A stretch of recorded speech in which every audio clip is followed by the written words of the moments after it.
Saviez-vous qu'au Québec, on gaspille environ 1,2 million de tonnes d'aliments chaque année?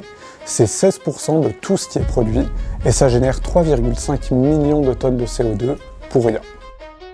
Produire de la nourriture, ça demande énormément de ressources, de l'eau, des terres agricoles, de l'énergie. Donc quand on gaspille un aliment, on gaspille tout ce qui a servi à produire cet aliment et à le transporter et à le transformer. En plus, une grande partie de ces déchets vont finir dans des sites d'enfouissement où ils vont se décomposer et émettre d'autres gaz à effet de serre.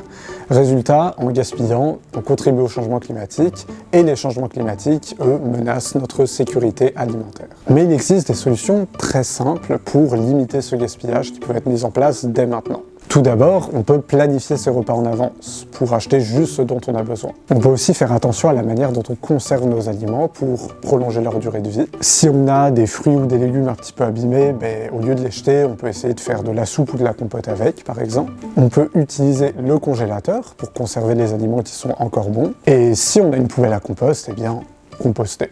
Imaginez si chacun et chacune réduisait son gaspillage de moitié.